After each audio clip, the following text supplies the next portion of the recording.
আসসালামু আলাইকুম। প্রথমে আমি শুকনো মরিচটা ভেজে নেব। এখানে আমি 5টি শুকনো মরিচ মচমচে করে অল্প তেলে ভেজে নিছি।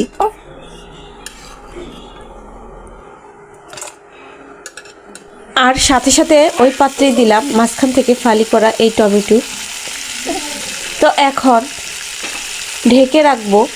আর চুলার তাপটা এই পর্যায়ে আমি কমিয়ে রেখে ভেজে নেব এই টমেটোগুলি। এই 5 মিনিটের মতো ভাজার পর ঠিক টমেটোর কালারটা চেঞ্জ হয়ে গেছে আর পুরো লেগে গেছে।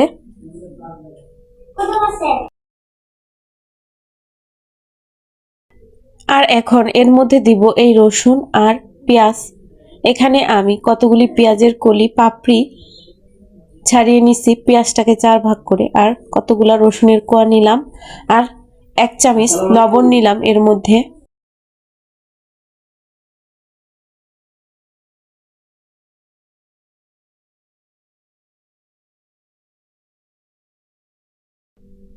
আর এখন দিব এই পালং শাক। এখানে আমি হাফ কেজি পালং শাক কুচি করে নিছি। পালং শাকটা ধুয়ে তারপর কেটে নিছি এভাবে কুচি কুচি করে। এখন এটা দিচ্ছি।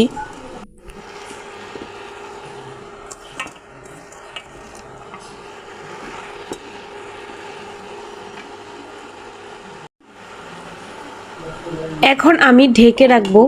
আর চুলার তাপটা এ পর্যায়ে আমি মিডিয়ামে রেখে ঢেকে ভাপিয়ে নেব। আর কিছুক্ষণের মধ্যেই দেখবেন এটা ভাপানো হয়ে গেছে আর বলক উঠে গেছে।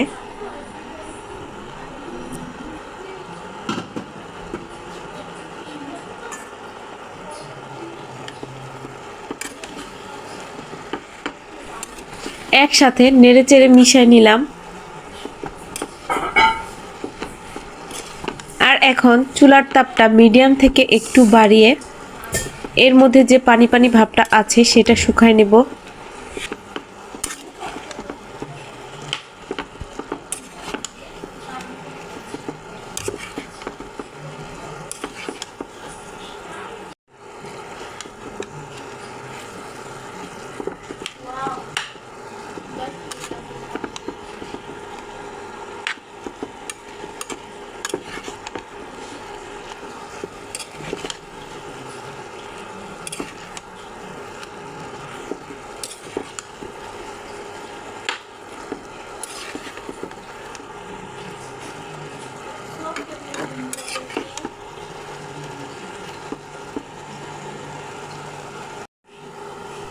কিছুক্ষণের মধ্যেই দেখুন কালারটা এমন চেঞ্জ হয়ে গেছে। এখন দিব সরিষার তেল। এই 3 চা চামচের মতো তেল দিলাম।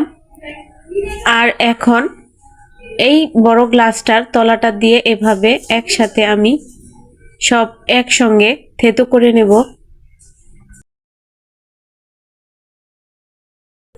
এ পর্যায়ে চুলার তাপটা লোতে আছে। একদম চুলার তাপটা কমিয়ে রেখে আমি এই কাজটা করে নিচ্ছি।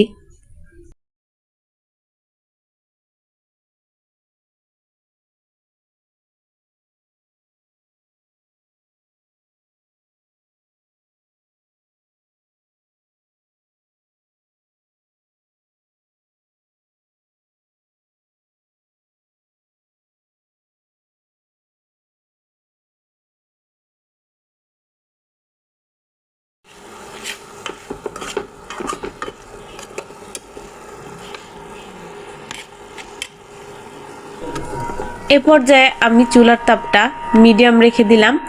আর এই সময় আমি এই শুকনো মরিচটাকে ডলে নেব। অল্প সামান্য লবণ নিলাম।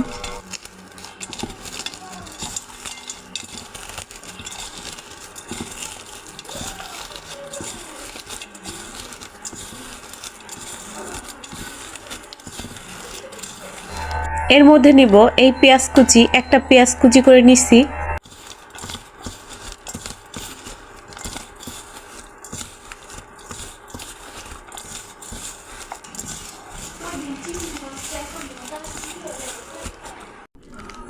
এখন চুলা থেকে এই পালং শাকের এই মিশ্রণটা নামায় নিব।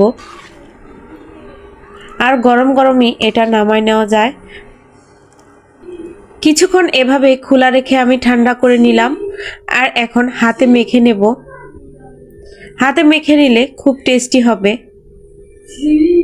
আর হালকা গরম গরম থাকতেই আমি হাতে সুন্দর করে মেখে নিলাম এভাবে।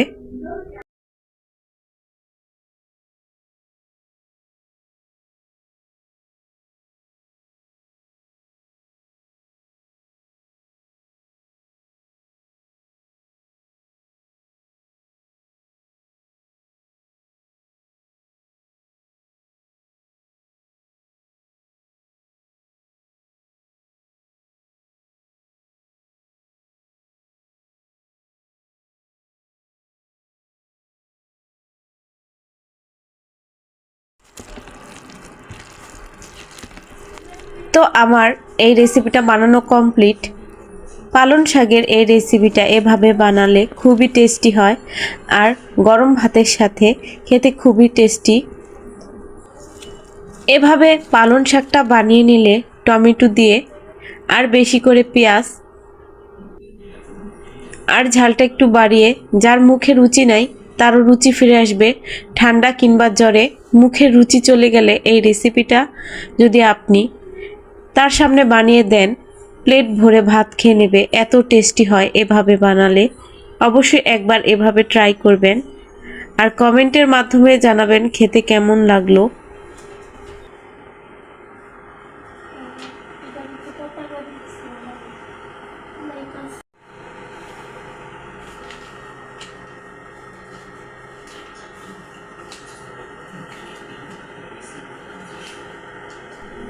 আর যে বাটিতে ভর্তাটা আমি মেখেছিলাম সে বাটিতেই অল্প ভাত নিয়ে নিলাম আর এভাবে চটকে খেতে এই ভাতটা খুবই টেস্টি লাগবে।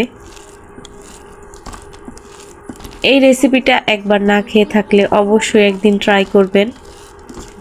একবার বানিয়ে খেলে আপনার আবার খেতে মন চাইবে এমন একটা রেসিপি হচ্ছে এটা।